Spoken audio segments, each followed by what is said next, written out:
And we are live once again. This is the real deal this time. All right, so bear with us one moment. We will be back in a minute. Just a good old smash, never meaning no harm.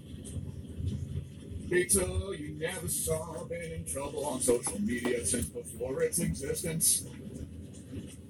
Straightening the facts, lulling the nonsense. Someday a Nova might get me for big techno. Making my way, only way I know how. That's just a little bit more than tic-tac will allow. Just a good old smash, wouldn't change if I could. Fighting the nonsense like a true YouTube rabbit hole. Kinda. All right, if you're in the chat, please leave us a comment. Let us know how many people are in there. We can't see. We're not bringing up any of the chat stuff because we got to do the update. The regular everyday space weather videos. All right, we're going to look at the sunspot today. Sunspot 2736.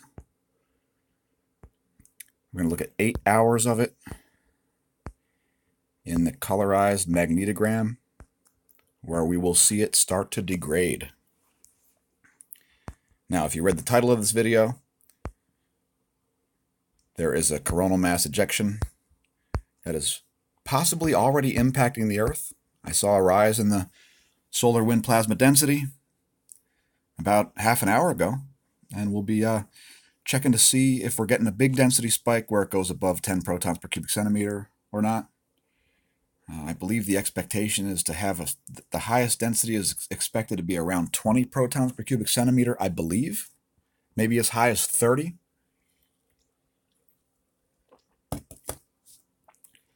So, all right, let's look at some other stuff here.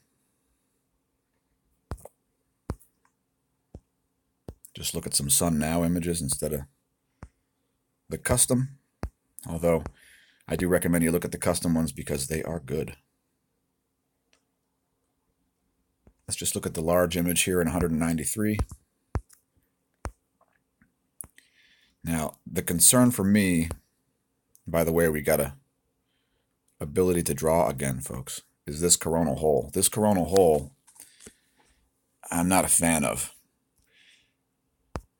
What raises the risk of things like earthquakes the most is when you have a big pulse of energy, like we're getting today, and then overall low solar activity. So you've got low solar activity, and then you've got a big pulse of energy, and then you go straight back down to low solar activity and a coronal hole magnetic connection at the same time that you have a massive, massive earthquake drought, where we've got magnitude 6 and 7 earthquake drought around the whole world. That's pretty serious. So just bear with me one moment. This live stream was supposed to be on the PC, and it is not because of non-functional software, which we will get into momentarily.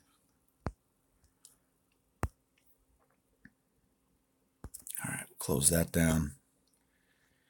And let's look at the real-time solar wind, which I do not appear to have tabbed up yet. So please bear with us here.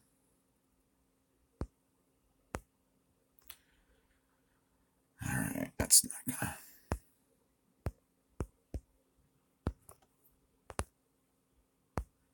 All right, we are not having cooperation here.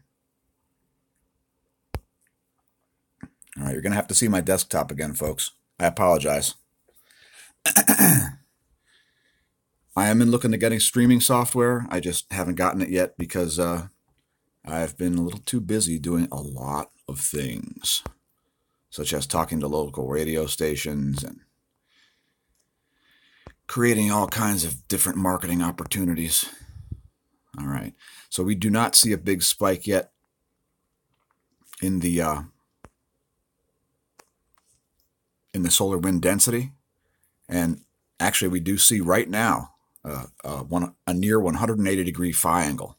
So if you look at that current phi angle, also the BTBZ, the BZ component of that, is quite negative right now. It looks like it's about -3.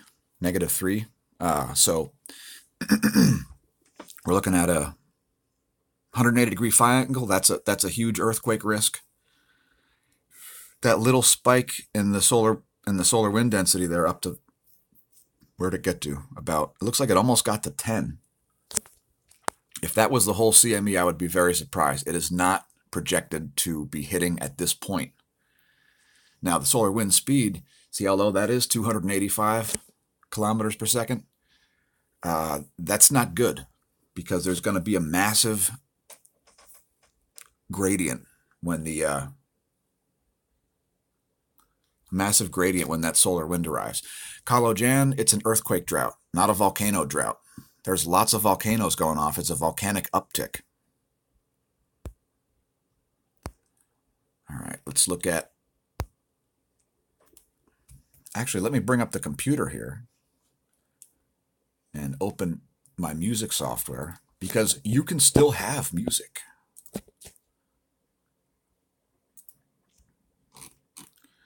The question is, how much of your data has Google lost today?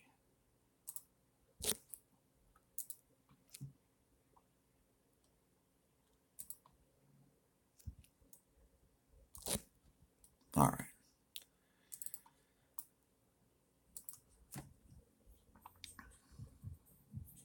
We are looking at, oh, I actually have space weather open there. What am I saying? Here we go. Head back to spaceweather.com, as I want to talk about the 10.7 centimeter radio flux and other radio astronomy on the sun. So you see here the 10.7 centimeter radio flux still rising, now up to 82. And for those of you not regular viewers, we are well above forecasts for the 10.7 centimeter radio flux, as you can see from this graph. That's 2019. We're about a quarter of the way through, and well above the graph. I'm talking about when your data is lost, not when Google loses it. I know Google loses none of it. Have you ever tried to navigate their Android file systems, where they don't even include a file explorer on their so-called operating systems? They should just call them SSs instead of OSs, because they are spying systems, not operating systems. Because they don't operate, but they do spy. So anyway, so that's the 10.7 centimeter radio flux. I wanted to talk about that for a moment, because it's a proxy for the sunspot number in terms of, how much solar activity is going on, right?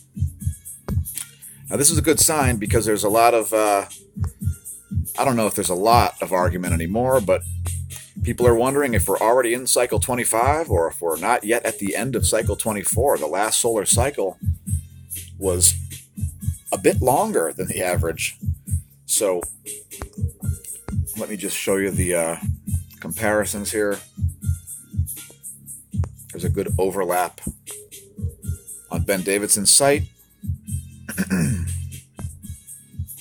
You scroll all the way to the bottom.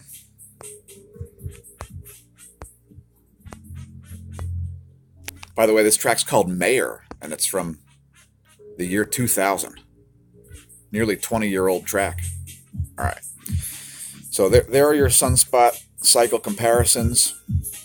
You see how weak sunspot cycle 24 was, or is, should I say.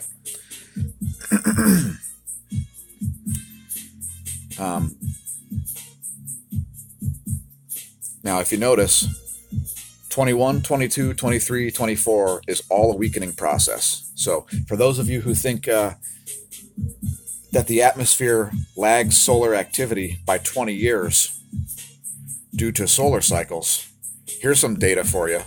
that backs it up.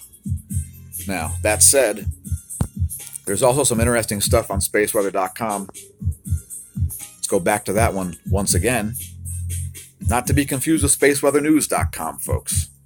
Totally different sites, totally different people running them, affiliated in some ways. All right. Now, they've been putting up the thermosphere index. And this is something that needs to be understood by people that are studying climate change or attempting to study climate change. The thermosphere is essentially the highest portion of the atmosphere. Now, we're not talking about the part that includes the moon, because we have recently discovered that the atmosphere does extend to the entire moon. It actually surrounds the moon. There's some gas around the moon. And some of it's attached to the Earth's atmosphere, believe it or not. So anyway, that's the thermosphere index. I would note that it is not as cold up there as it was at the beginning of 2010. The lowest solar activity we saw and the highest cosmic ray flux that we saw was right here.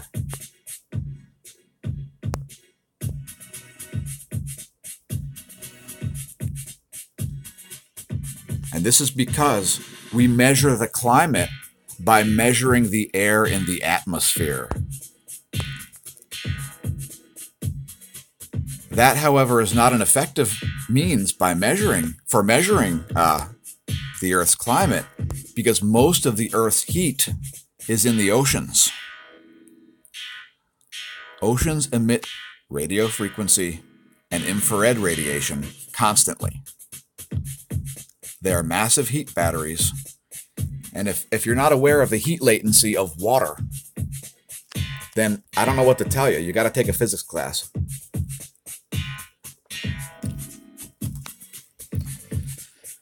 All right, now let me see what other tabs I have open here while I leave the thermosphere index on for a while.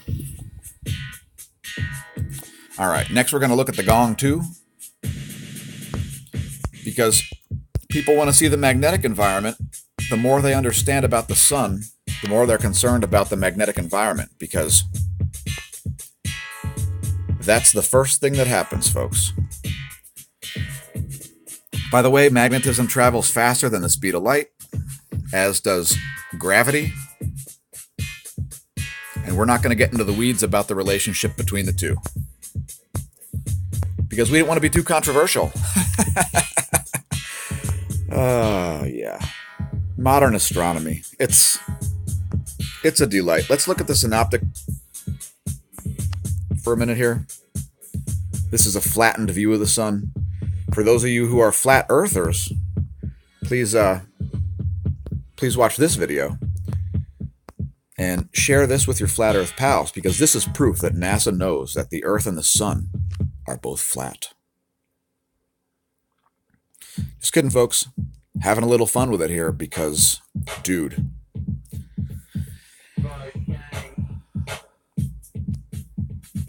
All right, now you can see the plasma environment that the Earth is in.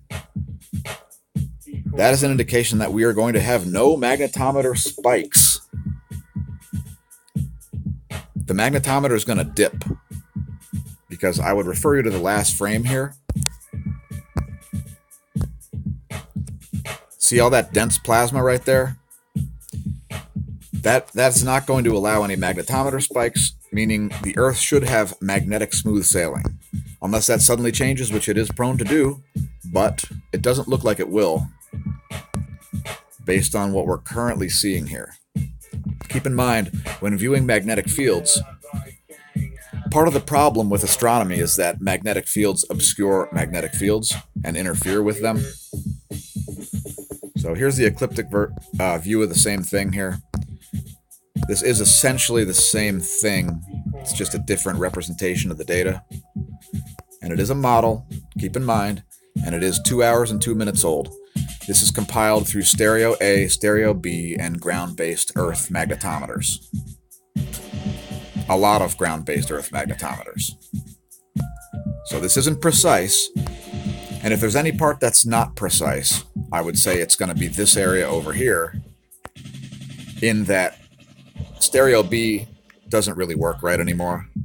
We don't have images of it due to hardware anomalies sustained in 2014. All right, let me get to the chat here for a minute before we move on to the next segment, because I got to figure out how I should display this on a phone versus a PC. Thanks to Google. Thanks, Google. Making my life a little harder. But since I'm a computer guru, unlike your programmers, I can work around it practically every time. So, have fun shadow banning me. Assuming you have to write new code considering how I put my tags in. Enjoy that. Enjoy that, Google. All right. Eric Schmidt, please don't come to my home. I don't want to have tea and biscuits with you.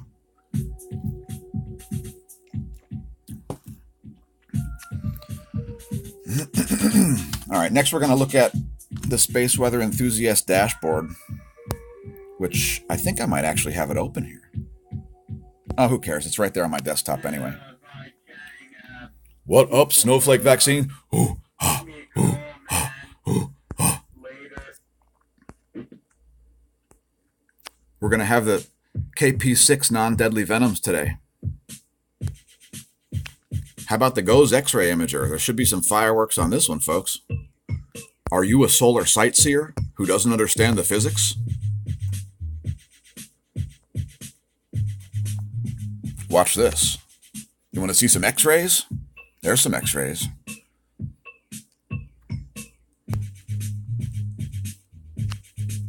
There you've got even more X-rays. Holla. Hey, I appreciate you watching it from the beginning, snowflake. All right, let me get to the chat here while the X-ray imager plays. I'll zoom in. I think this is 48 hours.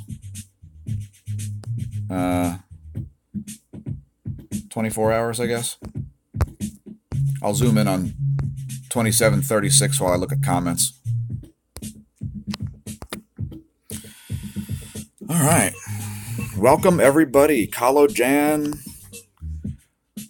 Korgrog Grogo. I love that name. Is that some kind of a sci-fi name? Korgrog Grogo.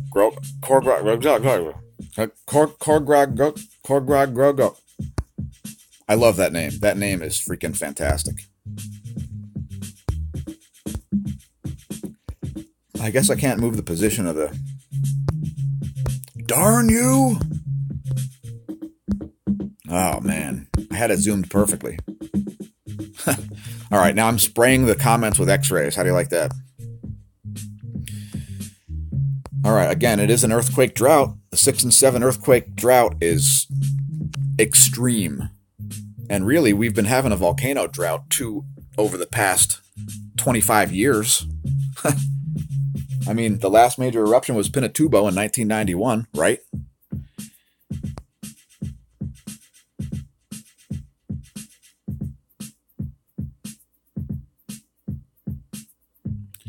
You're old. You're too old. Do not do phone or... Oh, just computer. Yeah, I hear you. Yeah, it's a quagmire of BS, let me tell you. All right, let me zoom in on that better. In fact, let's actually put a different image up here of the visible light, because this will show you very well the degradation of sunspot 2736. It is breaking down, as we stated in the title of this video. All right, here's the visible. There we go. Now that's good. All right, let me get back to the comments here.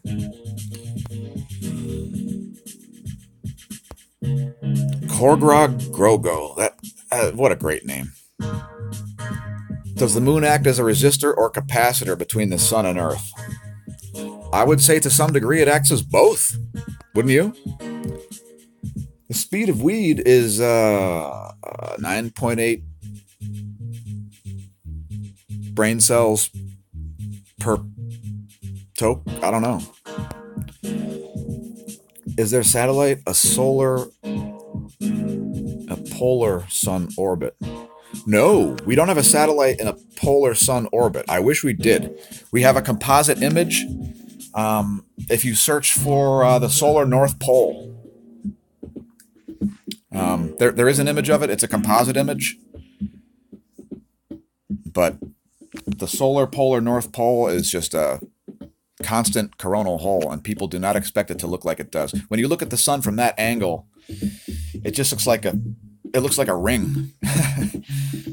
Because you're looking down the Z field. And when you look down the Z field, not a lot of stuff can condense in that Z field. That spiral field that comes out of the poles, that's also accompanied by a coronal hole because the sun is outgassing its intercalate regions. Please refer to Dr. Robitaille if you don't understand what intercalate regions are. All right, anyway.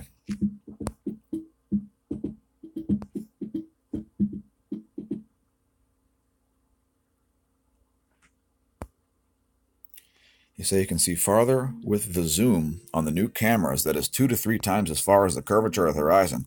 You say in marine manuals 24 to 36 miles.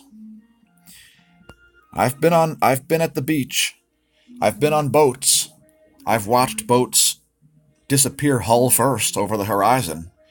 I've seen objects that are partially obscured by the horizon, but only on the bottom. So I don't know why these people are buying so many expensive cameras to prove something that they're all the flat earthers are proving that the earth is round with every video and photograph that they take and make. Geez, you're a caveman? So you've been around. Did you see the last ice age? Because I would really like to see a saber-toothed tiger. Those things are crazy.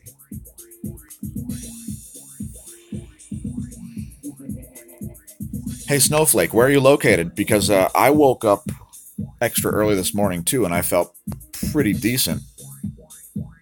Manuela, welcome. And Ernest Martinyuk.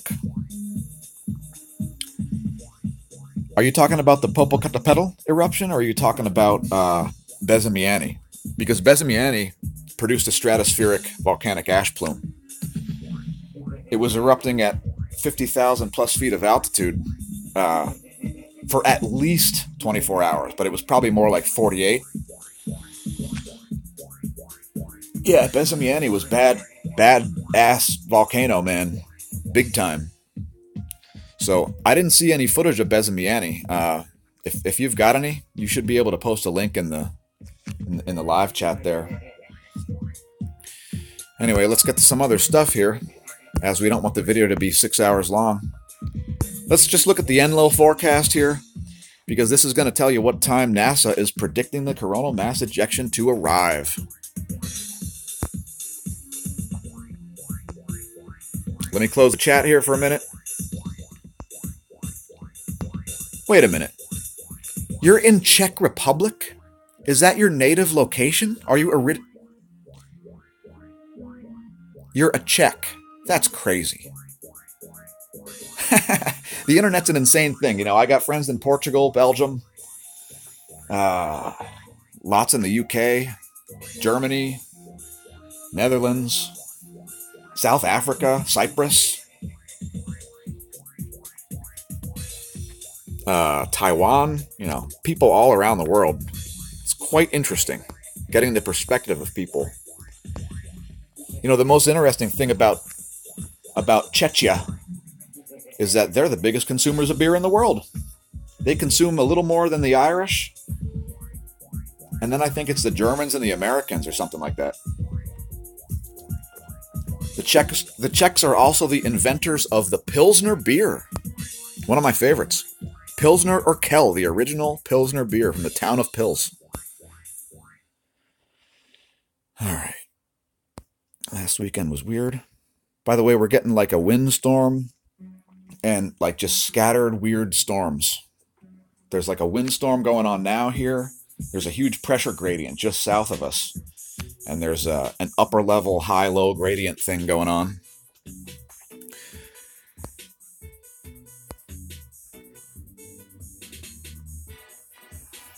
Nice, Uganda. That's a interesting place, I'll bet. All right, so let me just zoom in on this Enlil prediction here. Get back into this report. So you can see NASA is calling for the spike around midday, and we're at, what are we at, 9:30 UT? So we should still be a few hours out from it. And like I said, the prediction is for 20 to 30 protons per cubic centimeter density. That little spike we saw there, that was probably old plasma getting pushed by the CME. Because keep in mind, the solar wind is primarily made of protons, and it has a massive positive charge. All right. Now, what else are we going to cover here? We got to look at the magnetosphere movies to show you how weak the magnetosphere is, because that's what's going to cause this impact to be a little stronger than some people might be expecting.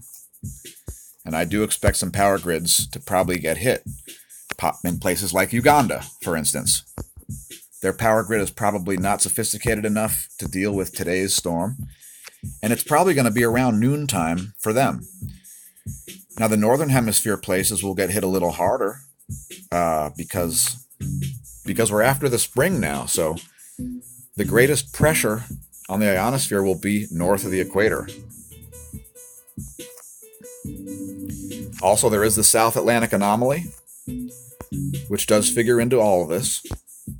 So, let's see. I think the last one to go down because of an event like today's would be Ecuador. So I would look at places like Ecuador. But also, I would suggest the East Coast. The eastern coast of South America is probably going to be right under the sun when the CME hits. So, we won't get too into what that entails, but that causes greater pressure on the ionosphere above head. No lightning bolts are going to come directly from the sun and carve the Grand Canyon or anything, folks. That's not happening. Here's the velocity. We viewed them in the wrong order today. Keeping you on your toes. And telling you things that nobody else seems to know. We made the channel largely because we realized nobody else in the world is doing this. So, yeah, please refer your friends. All right, let's look at ground perturbations. Let's see if I can bring it up by typing, make it a little more compact.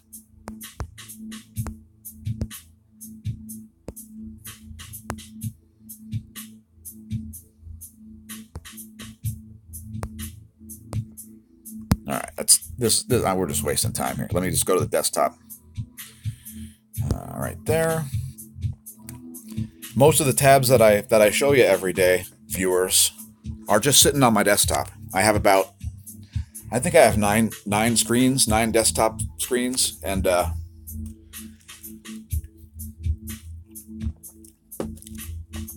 because I need to organize it better, because I'm sure you can see how disorganized my desktop is, but it's heavily worked. Speaking of heavily worked, I'm going to go back into bike racing this year. I will at least pin one number. And probably on a long sleeve skin suit, if all goes well. Trying to organize a road cycling time trial in the Lehigh Valley somewhere. Just got to figure out where and grease the right palms, essentially. You got to get permits and so on. I'm not talking about corruption or racketeering, folks. I'm just talking about how you organize a race. Anyway, there are your ground perturbations. You're not going to see much until the CME hits. And then whoever's got nighttime, there will be a very short period of time to see auroras. Auroras are going to extend extra far south and extra far north when this hits. So if it's nighttime where you're at, and you're in a place expecting auroras, I would expect them. The CME but they're going to last a very short period, probably, I would say, less than 3 hours. And, the NASA Enlil prediction looks exactly like what I would have predicted. I don't have any, software to like do computerized calculations of the speeds or anything. I just use a stereo A space weather beacon and other data. But I'm working on it. I'm going to figure out a way to quantify it using something a little bit more data-like, because it's pretty hard to look at a thing and say, oh, that's going that fast. But I think there is a way we can do it in an automated fashion using the stereo A space weather beacon. Here are the ground perturbations over the globe. Nothing too special. Now, we are going to try to get a look at this when the CME hits, because this should light up the poles, and it should give us a good indication of where they're at. So for those of you who are extreme pole shift fanatics, get out all your data. Look at all your data points for when the CME hits. Some of it you will not be able to retrieve, like this data right here. So you'll have to record this, as you cannot request the old data from this yet. By the way, thanks University of Michigan Geospace Department. We appreciate the models. They are interesting.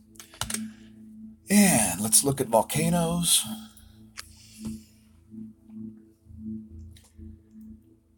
We got Ibu with an 8,000 foot plume, Bromo, Dacono, 5,000 foot plume, 25,000 foot plume at Popocatépetl. So that's back to about the highest stage of activity it's been at. Let's look at the quakes for a second. Also, we've got Fuego with a 13,000 foot plume. That's located in Guatemala, by the way. Revenador, new volcanic emissions. Sabancaya, an uptick there, 30,000 foot ash plume there. Planchon Peteroa in central Chile and Argentina with a continuous 14,000 foot ash emission. Now, let's look at global incident maps. And I'm going to put on a different track here. Any requests will be denied. Just kidding.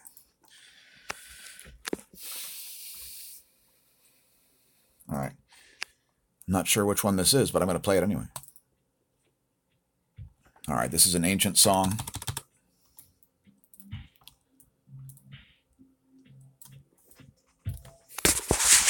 All right, there's your quakes map.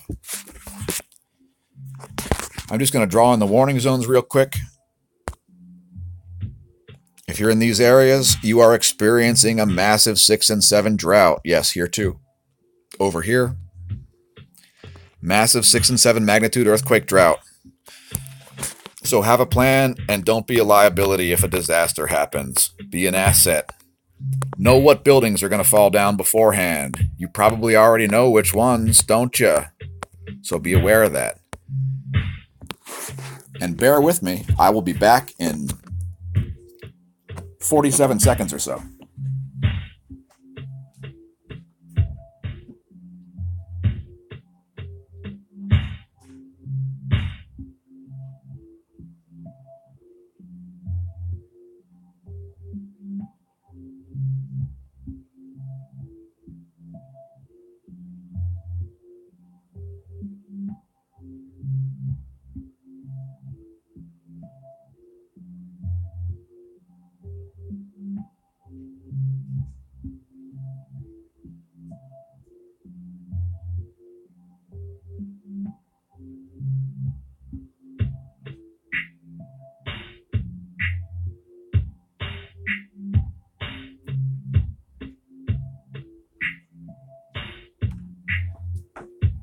I don't know about you, viewers, but one thing I've noticed is that wherever you go, there you are.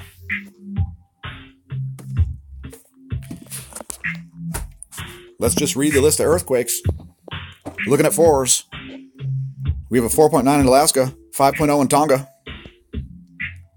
4.7 in Vanuatu. Notice no 6s or 7s, folks. Here's a 508 kilometer deep one in East Timor at a 4.6 magnitude.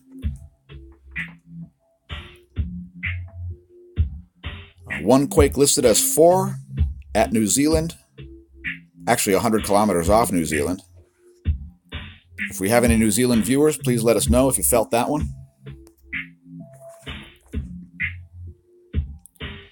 Indonesia, 5.0. 4.7 at Argentina at a depth that I've yet to see at South America, as far as I remember. Does anybody remember a 530 kilometer deep quake in Argentina? That's a big quake. I mean, that's a deep quake. That's pretty much, what would it be? Over a full magnitude if it was at the surface, I think. I'm not exactly sure what that scale is. Something like that, though. So, that is a harbinger of more earthquakes. Do I still have my drawing? I still have my drawing. Nice.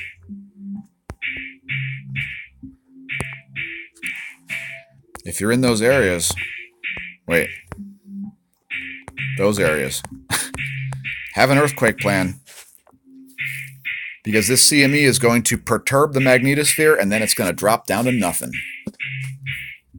It's super weak right now. You saw those magnetosphere movies. It's super weak. So if you're in a third or fourth world nation, be aware that your power grid might go down today. And, you know, based on the prediction, I'm not even going to try to state where the sun is, because I don't want to get too far out of my lane. All right, we're going to skip the zooniverse.org section. Let's talk about PTSD, a term that I try not to use. So, I guess some people are catching on to this. I did hear a guy on the radio a few weeks ago. I thought I invented this idea that it shouldn't be called PTSD, because PTSD is your brain appropriately responding to trauma. And it happens from all kinds of things, not just from physical trauma, but also from being around horrific events and so on. And it's quite destructive. It causes people to kill themselves on a regular basis. And so I'm not pleased about the fact that it's considered a disorder, because the fact that it's considered a disorder indicates that whoever named it doesn't understand trauma processing in the human mind. Now, I used to be a psych major. I spent about a year and a half, and I took about 83% of the core classes to get a BS in psych. But eventually I realized that the college was the BS, not the degree. So anyway, PTSD, if you're not familiar with it, is, well, I'm sure you're probably familiar with it. Everybody knows about it. I've suffered from it repeatedly, mainly only because of physical injuries, as I have broken more bones than I care to count. And it's not only because of cycling, it's also because of snowboarding. I mean, I probably broke 90% of my ribs twice or so snowboarding. And the first time I ever broke a bone was my tibia, which I broke completely in half in 1999 when I got hit by a truck at about 32 miles an hour on the bike. And that was when I started to understand what this is. So if you hurt yourself and you feel like hurting yourself more, talk to somebody about that, because you don't want to solve a temporary problem with a permanent solution, right? So I'm not going to put any links. You're not going to see any links. Okay? It's just PTSD. It should be called PTS because it's post-traumatic stress. It's stress that you're still experiencing as a result of the trauma. It's not a disorder. Everybody handles it differently. All right, let's look at Space Weather Beacon. This beastly thing, if we can get it to load, we'll try. This one.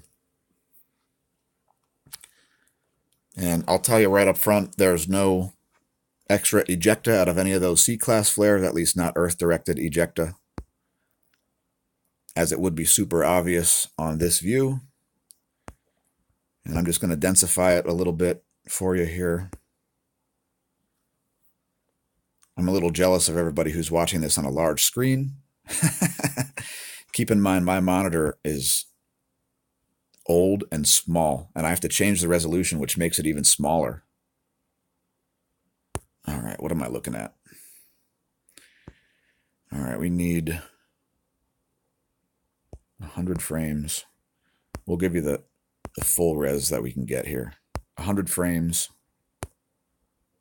I apologize for the variations in volume here. Any of you who are turning the volume up now, please don't. I'm going to get louder again. All right.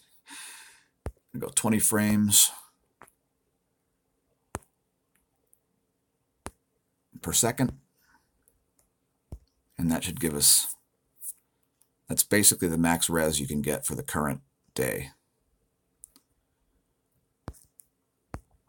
So there's the Core A space weather beacon. Oh wait, the Core, it's called the Core 2. I don't memorize this stuff for a reason, by the way.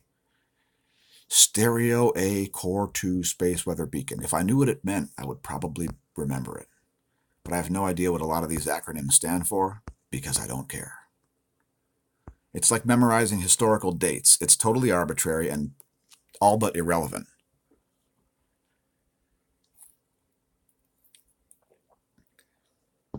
Let me zoom back out so you can see which frame you're on here.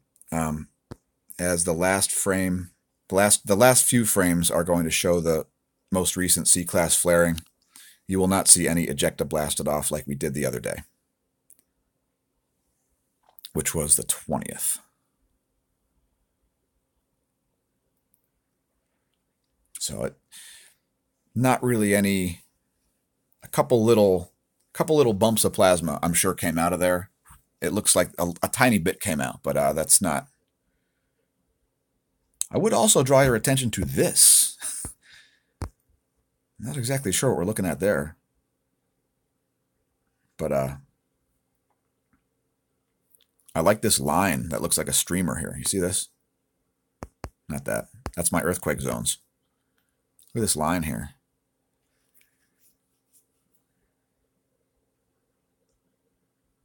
It doesn't look like an optical artifact because if it was an optical artifact, it wouldn't move along. It would change its orientation or fade in and out or something. Anyway, whatever.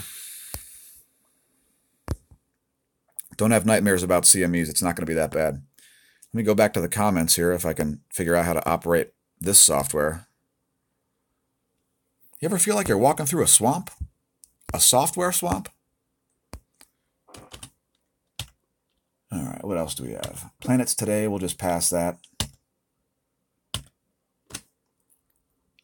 Let's look at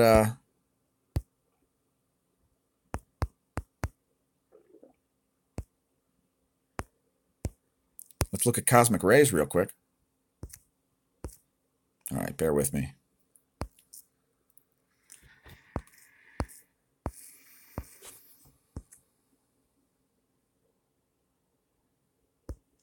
First, we'll look at OLU. Yes, I have a link right on my desktop to OLU. How do you like that? Cue up some more music here.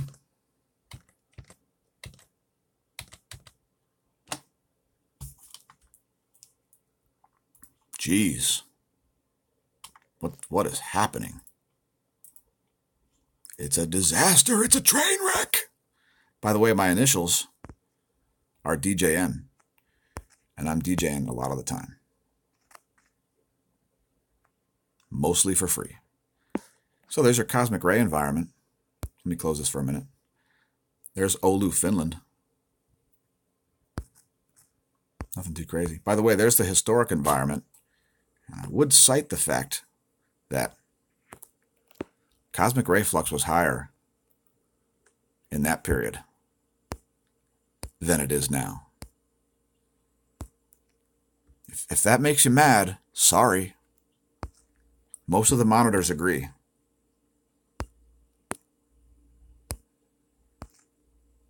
So there are some websites claiming we're at the highest cosmic ray flux ever. And they're wrong. They're just incorrect. There's DOMC Antarctica. There's DOMB Antarctica. Nothing to write home about. Let me find this Russian site. I know you all want to go to Russian sites. You love bots and Russian sites, and I know you're into all that stuff. Oh my gosh, I almost opened a Google screen. If I would have opened a Google screen, I would have flipped out. All right, let me get some more music for you here. This is, we're going to come up with something a lot more modern. One of the latest tracks. This one's called Molybdenum 99. It's available at soundclick.com/Golden Cat Productions. And I don't even know what I'm looking for at this point. Now, my cosmic ray links. Let's see. Where did I put that one? I usually just type, but it's, there we go. It's right next to my other deep space things, because I'm deeply spaced out. I'm deeply spaced out, folks. Since I was like 4 years old, I've been deeply spaced out. I read an atlas and I said, cosmic rays? What the hell is a cosmic ray? That sounds crazy. There's Athens. Neutron monitor, by the way. Some of these monitors will allow you to get old data. Some won't. Here's Apatity and Barentsburg, which are located in Russia near Finland, and Svalbard. There's their cosmic ray data. There was a recent spike there at Barentsburg associated with that extended period of KP0 we saw.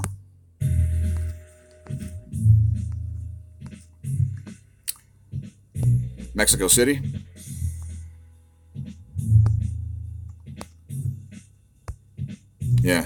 Yeah, I've colluded with some science to come up with some actual legitimate theories about things.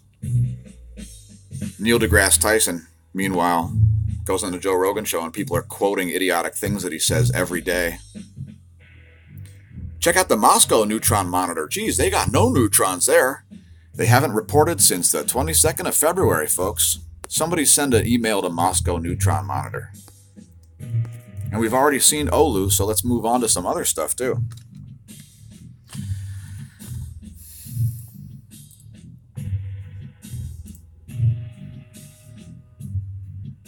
All right.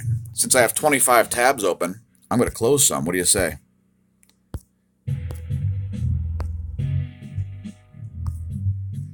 All right, let's talk about Google, which is why I'm on a phone right now, which is also on a Google OS. If you're not aware, Google owns the Android OS, folks. So if you're worried about getting Google out of your life, you can't do it with an Android phone. We're not even going to cover science articles. We're going to cover the science of Google. First, let's look at prepping bikes. You want a bike for your preps? I'll show you a bike for your preps. All right? Head to veloshop.net. I'll show you how to build one. I'll build one before your very eyes. All right, so go to the commuter urban section. You'll see this screen. Now, if you want a crazy cheap one or a crazy expensive one, they've got all of those. This one here, I think, has an electric assist. This Felt, which, by the way, is the brand I'm going to be going with in the next few months. I'm going to get a new road bike. That's electric assist if you hate cycling. Not as efficient as, it's heavier. But anyway. Now, this is a good choice right here, this all-city big block, if you want the most basic. This is what we call a single-speed bike. A lot of hipsters are riding these nowadays, and they think they're cool, riding around on the road with a fixed-gear bike with no brakes on it. And let me tell you that that's a stupid, stupid thing to do. You can be the best skateboarder in the world if you're not a skilled cyclist and you ride a fixed-gear bike where you can only brake by trying to backpedal, and you try to ride around in the city with bike messengers. You will get killed. I mean, it's just a fact. So that's a pretty basic bike there. And the maintenance on these things is, I mean, check it out. It's got no brakes. So you got to keep your speeds where you want them. You got to put the right gears on it. That's one of your choices for a prepping bike. That's the minimalist choice. You want to get a single speed bike, narrow bars, where nothing will break on this. You want to get tires and tubes, okay? You want to get something like a Kevlar reinforced tire, and you want to run slime self-sealing tubes, because that thing will go. You could probably ride this if you put that tire and tube setup on this thing. This thing would probably go 2,000 miles with zero maintenance. Now, other prepping bikes, I would suggest, if money is no object,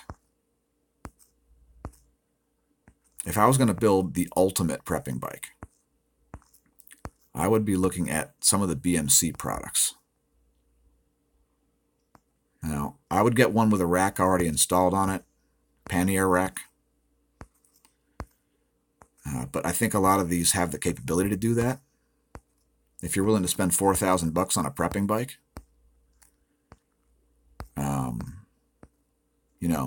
you want to get something like this, the Alpen Challenge. That's only $2,700. BMC is a Swiss company, and their products are insane. They have their own proprietary carbon nanotube carbon. BMC is super advanced. In a lot of ways, they're the Swiss Army knife of cycling. And they've got a factory Tour de France team. So they are not screwing around.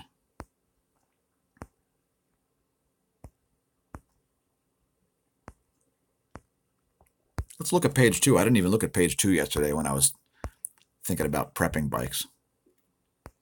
Now, personally, I have 2 comfort cruisers. One of them has a pannier rack already built onto it. One of them's almost the same bike. It just has less features. I can cannibalize them. Oh, and the other thing. I remember now. Remember, tubes and tires. If the world ends today, tubes and tires are going to be what shut your bike down. So you have to stock up on them, and the right ones.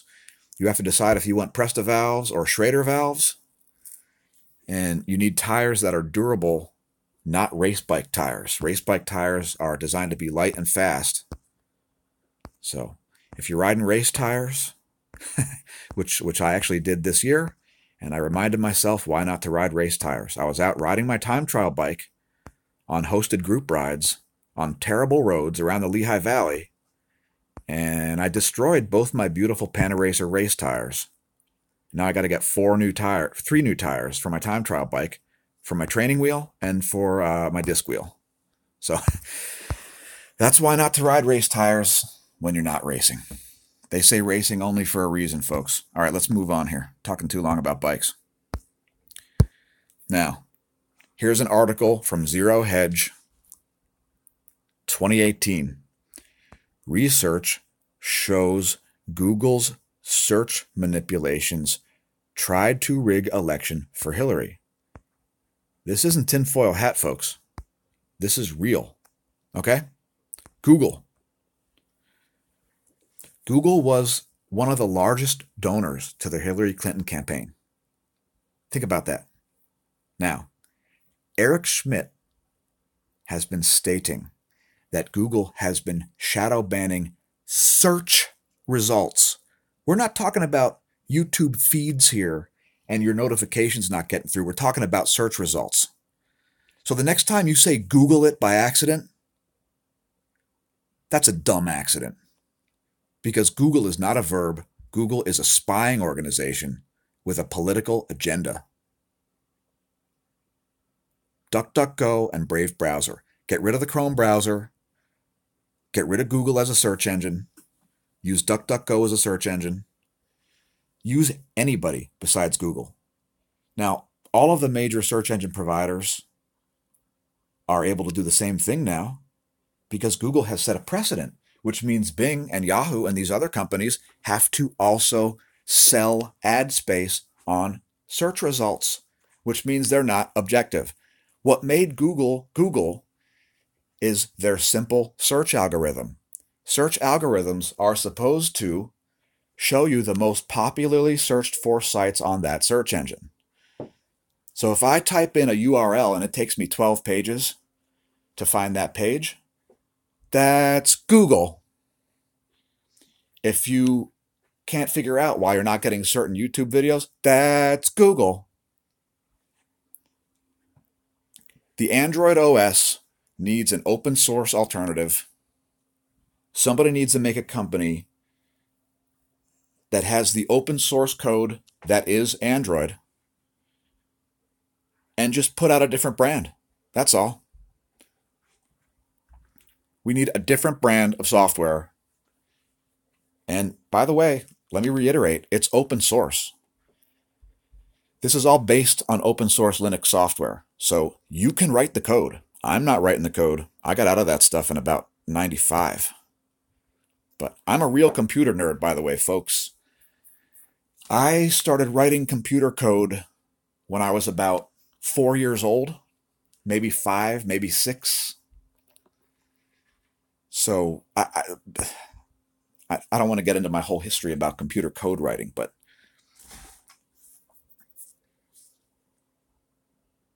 I understood it enough to get out in the mid-90s because by the time the mid-90s came around, there was no code writing. There was code copy-pasting. That's all anybody does. They just copy-paste modules. They don't know what it does.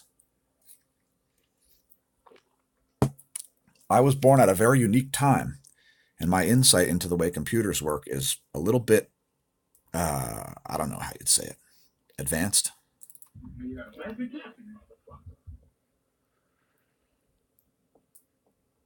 Here's a weird song for you. All right. Now let's play that one first. This one was made for Tom DePrinz, one of the world's leading trick jumpers in the online free FPS shooter Wolfenstein Enemy Territory.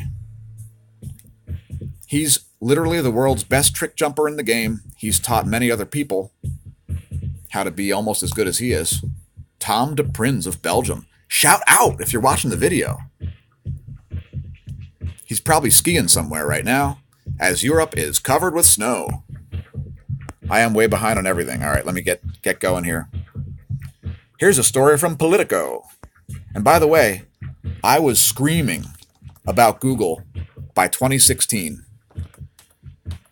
because I already knew that they were trying to affect the election back then. It was well covered in 2016. All right? Now,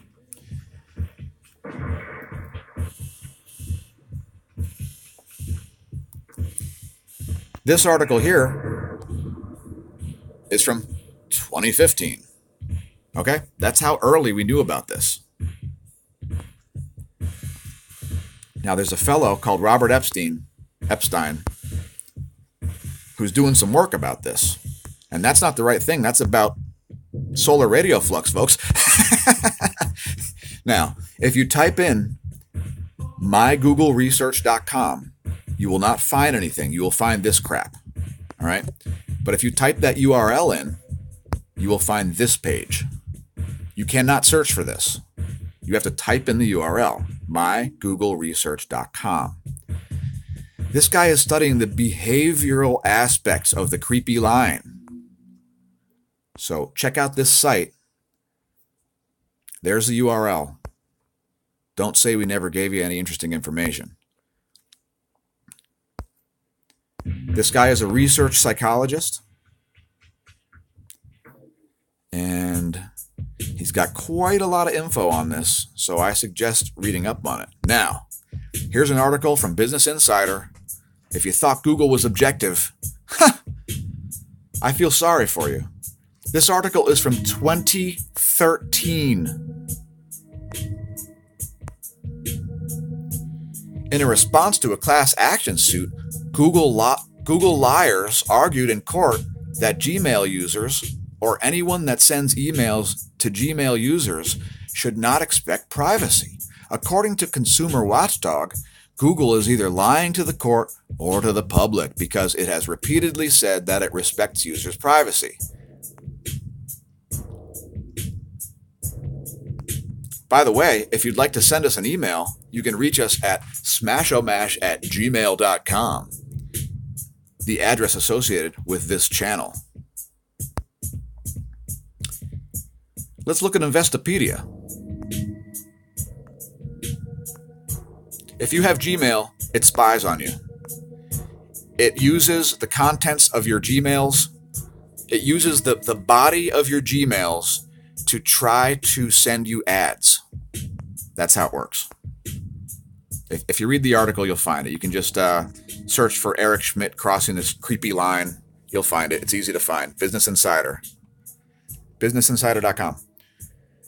All right, so what's this one about? I don't even remember. Oh, this one's about how the CEO lied before Congress in 2018. Here's expandedramblings.com, because I'm interested in how much time the Android operating system wastes. So I looked up some statistics, and here's some facts on how big the Android OS is. 2 billion monthly active users. So how much time do you think is wasted by this barely functional software?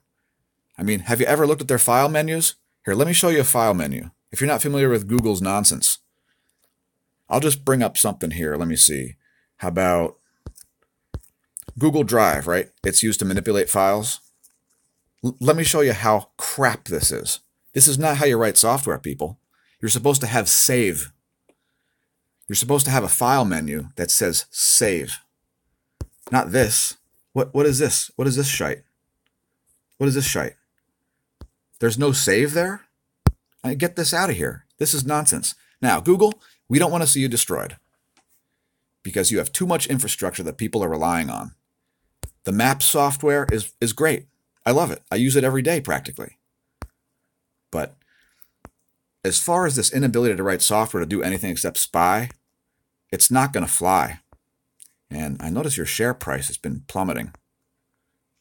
Just saying, it might be related since everybody knows about this. So, here's some more stats. Android's share of the global mobile OS market, 85%. Android's share of all devices connected to the internet, 37.93%. Android's share of US mobile OS market, 62%. Android's share of the Chinese mobile market, 76.4%. Average number of times Android users touch their phones each day, 2,617 times. Average daily Android activations, 1.5 million. Share of market, 25%. Number of different devices, 4,000. And most of them aren't secure at all, by the way, due to not only chipset failures, but also the software. Number of Android manufacturers, more than 400. Different mobile carriers, over 500. Number of Android Wear apps, which is like their answer to the Apple Watches that are also stupid. Android's wear percentage of smartwatch, blah, blah, blah. Android's share of overall tablet market, 70%. Average revenue of Android OS reportedly generated for Google, 31 billion. Number of Android smartphone models launched in 2015, over 600. Android Auto, I never even heard of that. I'm sure it's fine. Number of times it's been installed, 10 million. 100 million installs for Google Play. Anyway, you get the idea. Yeah, they're trying to influence elections. It's not even a conspiracy theory anymore. It's a legit conspiracy. Now, let's look at MarketWatch. Now, before we go on, I would just like to note the way it says, yeah, you see that, what that says there? Look at the, can anybody, what, yeah, yeah. See those letters? Not those letters. Oh. It must be the Alphabet Inc. CIA shares. Oh, Class A shares. Oh, How could I mess that up when I used to be a day trader? Anyway, here's their chart. Ouch. You guys got hammered. By the way, I had nothing to do with it, so don't blame me. All right, let me catch up here on the comments. I apologize for getting so behind and making this so long, but Google, you brought it about yourself. You ought to spend the money on writing software that works instead of software that spies. You stooges. All right, SDO. Play some data, read the comments, and get the hell out of here. Jeez, I am way behind. Can anybody tell me how many viewers we have? Because I can't see it and I can't look. We'll look at the last 48 hours at 193 angstroms here. Because the next feature is that coronal hole. So we're watching the phi angle at the same time that we're watching the solar wind density, right?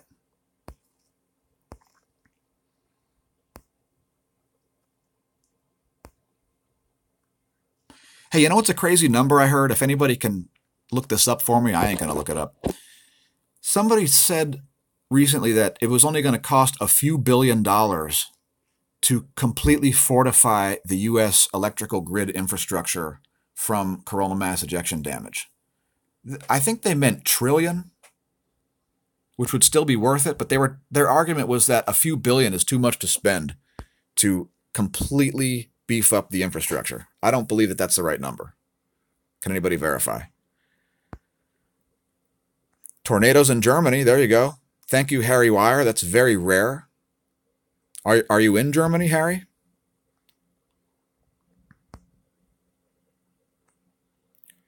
Deep space-based tsunami. I wasn't talking about that. The left bends over for Soros. The right bends over for Israel.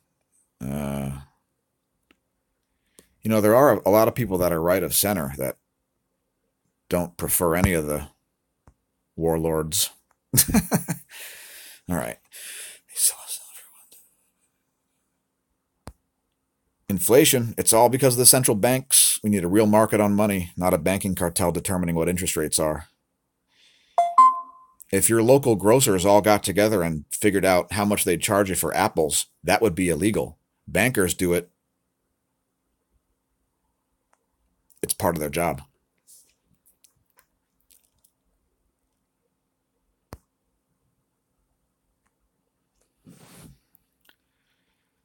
Nesnizgip is another great name.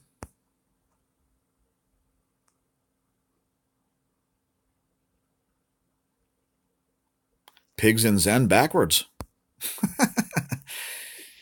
Hey, if your chain popped off, was it a single speed? Because if the chain pops off on a single speed, your rear wheel is way too loose. You got to stretch that chain out.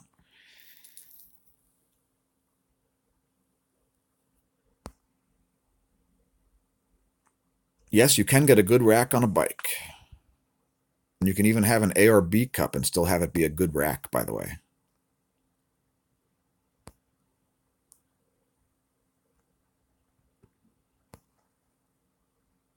I wish this comment section was bigger, folks. Let's play some more tunes here. How about... This is You, Me, Us from 2009.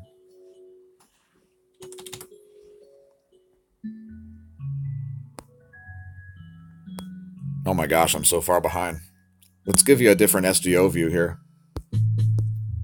I don't think we even looked at 171 yet. Ionized iron.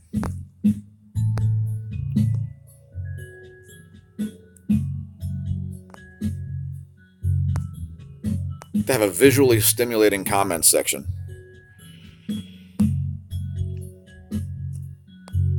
Hopefully we don't get into micro drones taking people out, right?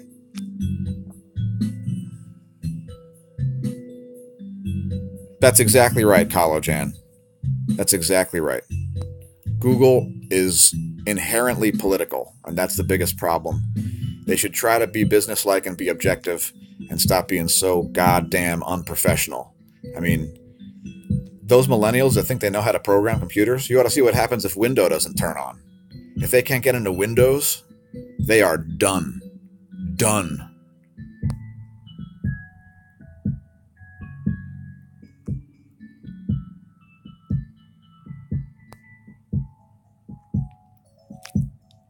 Open source phones, yeah. You know, there is a phone based on security. It's called the Essential phone.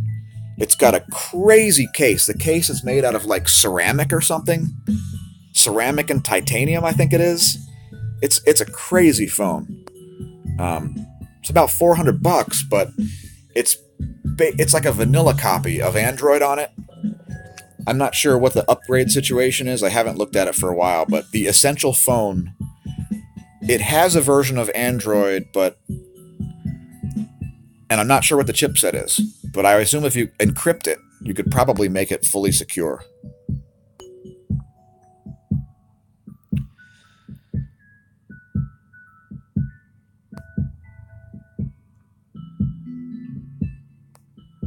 Well, you know, you can turn off the tracking collar if you know if you know which things to turn off and when and how to reset phones and all that. By the way, I don't recommend rooting your phone. If you have one that you can burn up, then try rooting a phone, install a real OS on it. I hear some of them do work well, but you might brick your phone and you might void the ability to pick it up for a service if you root your phone.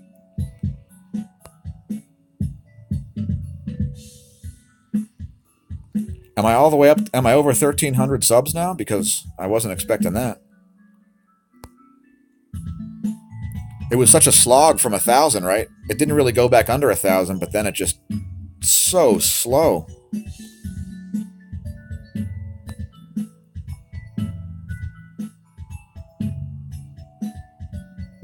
What do you mean show high-priced bikes every day? I'm about to buy a high-priced bike, and I want to show people the minimalist one too. I showed a single speed first, didn't I? That single speed's like $400. Oh yeah, that's true. Oh man. All right. Cheers. You know, I say strong men make good times make weak men make bad times make strong men, and then the cycle repeats.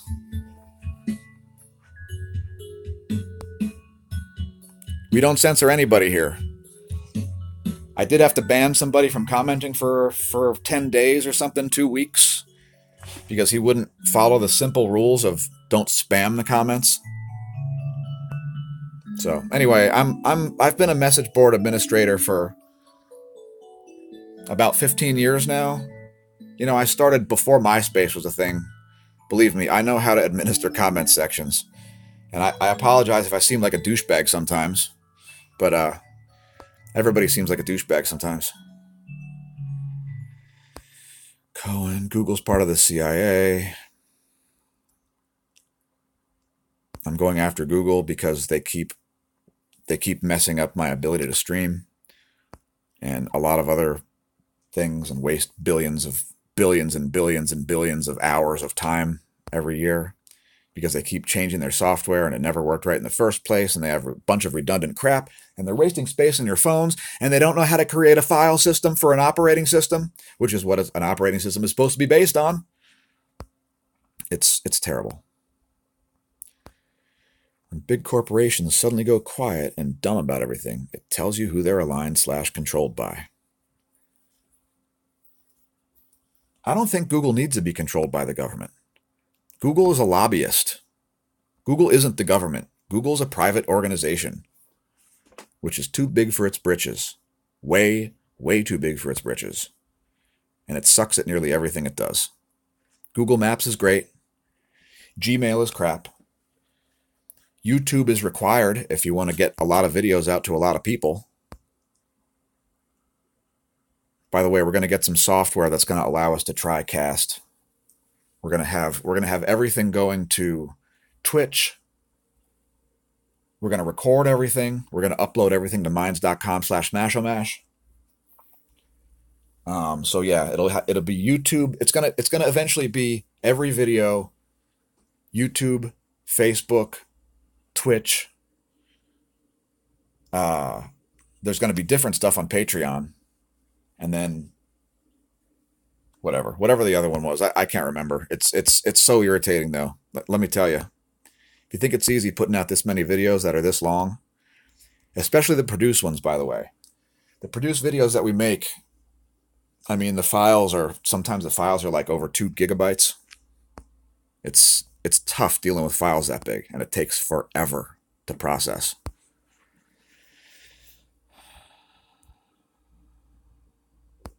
So you think the power grid's bad? Do you think the power grid in the U.S. is going to go down today because of the expected KP6 event?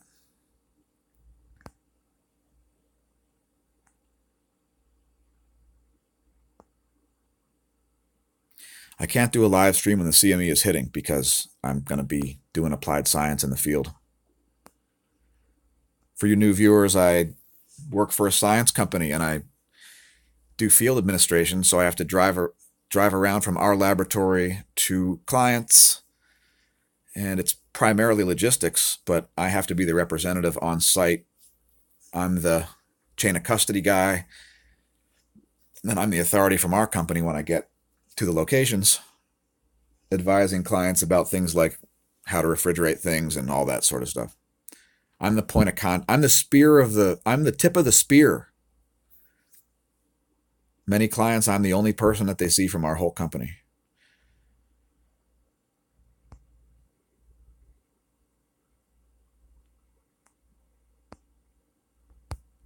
And I made it to the bottom of the comments. Cheers.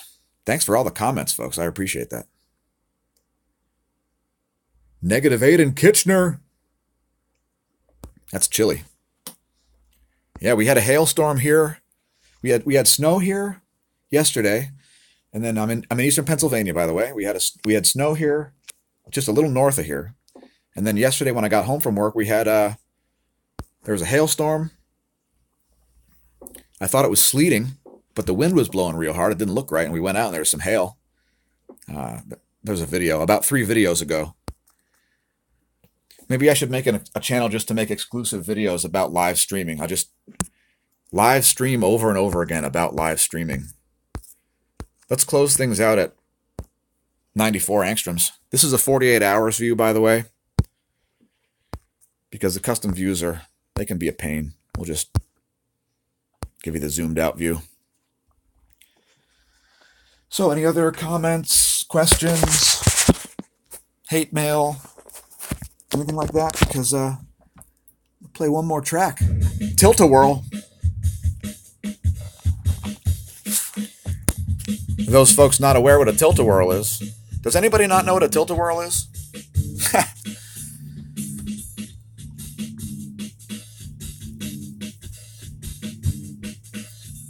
You know what? We can add one more interesting thing. The 245 megahertz radio flux. That's not the right one, but I did open a tab for this. Now, regular viewers are aware that we always look at the 10.7 centimeter radio flux because that's an indicator of the sunspot cycle. That follows the sunspot cycle almost exactly, right? Well, there are other radio frequencies that we measure also. And here is a survey of some of the statistics. See, we monitor all these frequencies. And really the thing to understand is that the lower the frequency, the farther out from the sun it emanates. So, for instance, the 10.7 centimeter radio flux comes from like the outer portion of the corona. The 245 megahertz radio flux comes from the chromosphere. So if you're not familiar with the different layers of the sun, you've got the corona, which is the part that you see with the naked eye. And if you see a coronal hole, you see that black part, that's called the chromosphere. And beneath that you have the photosphere, And we're not going to get into the we're not going to get into the makeup of the sun today. That's for a different video. So just wanted to cover the 245 megahertz radio flux. If you set up your alerts from NOAA, you will get alerted to bursts in the 245 centimeter radio flux. Could be something that's a slight indication. Why isn't it playing? Come on. A slight indication that something's happening because it comes from deeper in the sun, right? So anyway, that's the skinny on the CME and the rest of the stuff. So thanks for tuning in. We're going to get out of here and do various things. Thanks especially subscribers, donors.